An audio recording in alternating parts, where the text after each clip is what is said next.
Okay, this is our second action script video. We're going to create a new action script today that will allow us to be able to drag and drop objects. So I'm going to minimize my actions window for a second. Let's start by creating something to drag and drop. It's going to be a box. And we'll make a symbol and we'll call it box1. And like last time we realized, or we found out, that we have to create an instance name. That's how our script interacts with it. So again, box1.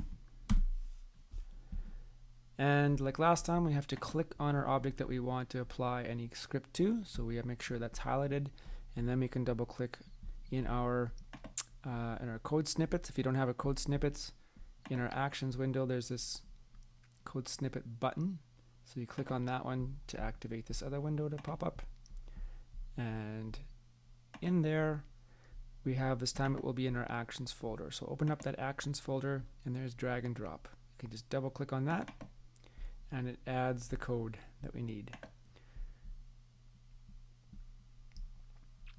Just move this over a little bit. Okay. So now we have extra code at the top that we don't need. Those are just comments.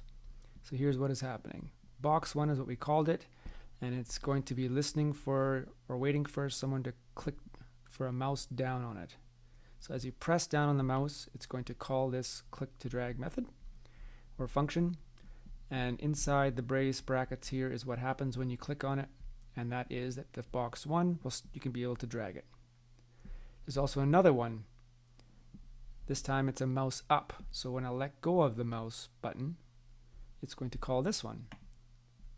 And what happens in this one is that the box1, you'll stop being able to drag it.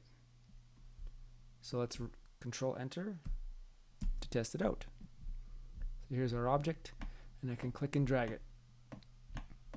And there you go. Simple as that. So now this can be applied into many of different kinds of games. One example would be a puzzle, where you can drag puzzle pieces onto a board and finish it that way. Another one is a dress-up type game, and I found one on the internet like this, where you can move. Here's a mask you can put in place, and so on. Put a hat, all kinds of things you can add, eyelashes, whatever. It works the same way, except ours will be a little bit more fancy. So here, once you've dragged it, you could put it in the wrong spot and it's fine. What we want to do is when we drag our object here, it should snap on into the place where it needs to belong. Okay, this one does not snap. So ours will be even better than the one that's on the internet. And the way we do that is, it's a bit of trickery.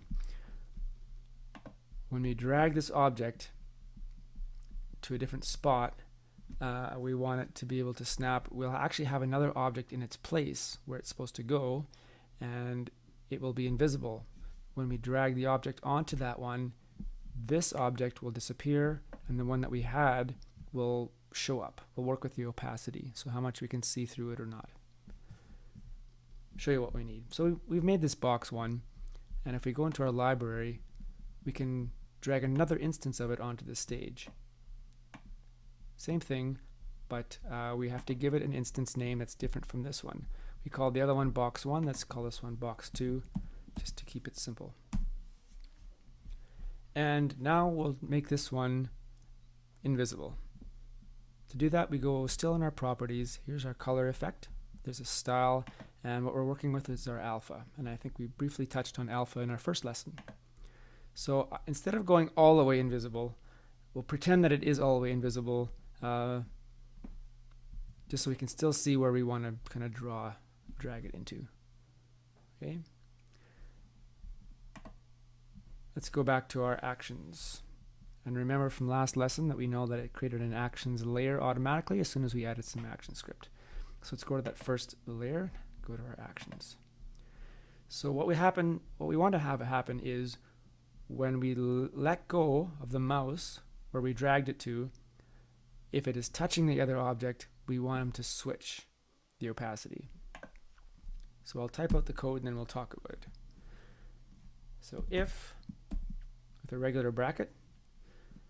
Box1 dot hit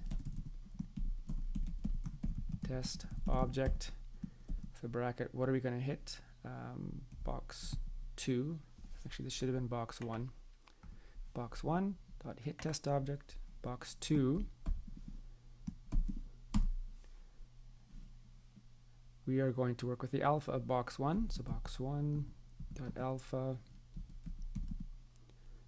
equals 0 semicolon, and box2 dot alpha equals 1. 1 is fully opaque. So to explain here, if box1, if it hits box2 or touches it in some way, box1 will become invisible, box2 will show up. Okay, it'll make it look like it's actually snapping into place when it's not really. We're just tricking it to look like that way. Notice if you're not getting things right, the T of the test and the O of the object are uppercase and it turns blue. That's how you know it's right.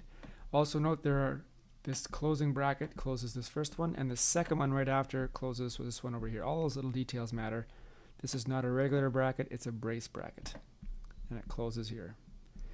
Another error that often comes up is you wonder why you have two closing ones. Well, this one closes this if statement here, and this one closes this function. So you have to have both of these, and it'll generate an error if you don't have that. So let's do Control Enter to try it out. So we'll drag this one, and if you don't let it touch, it's fine. I'm letting go, nothing happens. If I let go on top of this one, it looks like it snaps into place. What happens is that other object is still there somewhere, it's just invisible. Okay, and this one is snapped into place. Okay, let's show you one more time.